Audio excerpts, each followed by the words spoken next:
नमस्कार दर्शकों, आपके अपनी होस्ट सुषमा फिर से हाजिर हैं आपके कोशिश न्यूज़ चैनल पर चर्चा आज के में। और आज का हमारा विषय है CA citizen amendment act. Actually ये एक्ट है क्या और इसका विरोध क्यों हो रहा है, इसी के ऊपर हमारे पास आज दो महान पुरुष हमारे सौभाग्य से आज इनसे मुलाकात करने का अवसर मिला है। तो इन्हीं से जानते हैं कि CA एक्ट का किस तरह से स्वागत किया जा रहा है और इसका विरोध भी क्यों किया जा रहा है। जी आपका बहुत बहुत स्वागत है आचार्य स्वामी महामंडलेश्वर हमारे प्रकाशन साहब जी। थोड़ा सा परिचय हम आपसे ही लेंगे और उसके बाद फिर CA के ऊपर हल्की सी चर्चा है। जय श्री राम। महामंडलेश्वर स्वामी प्रकाशानंद जी बाबा वैद्यनाथ। CA का विरोध का तो मतलब नहीं है, क्योंकि भारत सरकार और मोदी जी की सरकार में सिटीजन ये किनको दिया जा रहा है, जो शरणार्थी बने हुए हैं कौन, जो वहाँ के अल्पसंख्यक हैं। बांग्लादेश के अल्पसंख्यक कौन है, हिंदू हैं, जैन हैं, सिख हैं, अफगानिस्तान के, पाकिस्तान के, उनको यहाँ शरणार्थी का एक जो बैनर लग गया था उन पर, वह हट करके उसको सम्मान के साथ जीने का अधिकार, उनको यहाँ की नागरिकता प्राप्त हो जाएगी। इससे खुशी की बात हम सभी सनातनियों के लिए क्या हो सकता है। पूरे भारत के ही लोग खुश नहीं हैं, पूरे अभी तो पूरे विश्व में जितने भी सनातन लोग हैं सभी लोग खुश हैं। इस पर पहले ही विचार करना चाहिए था।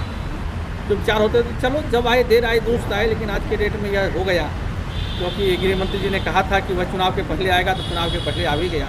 तो हम लोग इसको स्वागत करते हैं।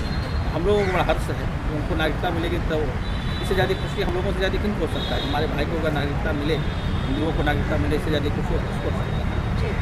गुरु जी पक्ष तो इसके फेवर में है, सब मान रहे हैं, लेकिन एक जो दूसरा जो पक्ष है वो कह रहा है कि नहीं, ये तो मुसलमानों के लिए जो है ना अन्याय की बात हो जाएगी। ये अगर शरणार्थियों को हम नागरिकता दे भी रहे हैं तो उसमें धर्म को क्यों ला रहे हैं। तो वो लोग इससे क्यों विचलित हो रहे हैं, क्या वजह है इस CA एक्ट के आने की?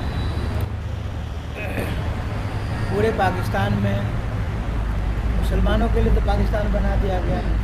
अफगानिस्तान पहले से ही मुसलमान देश है, बांग्लादेश भी पाकिस्तान का ही टुकड़ा है, वो भी मुसलमानों के लिए ही बना। तो जब मुसलमानों के लिए दो देश बन चुके, तो उन मुसलमान देशों से जो पाकिस्तान और बांग्लादेश के नाम पर हैं, उन मुसलमान देशों में जो हिंदुओं के साथ जो दुराचार हो रहा है, जो उनके साथ अमानवीयता हो रही है बांग्लादेश में, लज्जा उपन्यास आप पढ़ें। और पाकिस्तान में जहाँ की 15-20% 24% हिंदू थे, आज 1% भी नहीं है। और उन हिंदुओं में मैक्सिमम दलित वर्ग के लोग थे, जो पाकिस्तान में रह रहे थे। और उनके लड़कियों को उठा कर ले जाना, उनके साथ उनके ज़मीन, उनके घर को लूट लेना, मतलब वो एक नारकीय जीवन जी रहे थे। और उस नारकीय जीवन को जीने से हट करके वो भारत आ गए। अफगानिस्तान की भी स्थिति नारकीय है, आप जानते ही हैं। जब वहाँ मुसलमान की दुर्गति है तो हिंदुओं को और सिखों को, सरदारों को, जैनों को कौन पूछ रहा है। बांग्लादेश की भी स्थिति बहुत बुरी है।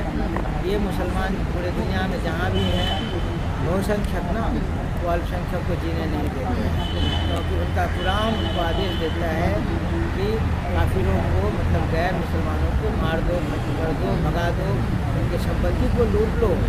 कुरान में स्पष्ट लिखा है कि जो अगर गैर काफिरों की संपत्ति, मतलब गैर हिंदुओं की संपत्ति लूटना जो है वो पुण्य का काम है, पुण्य का, वो उनको जो है जायज़ ठहराते हैं, पुण्य का काम। तो वो तो लूटेंगे।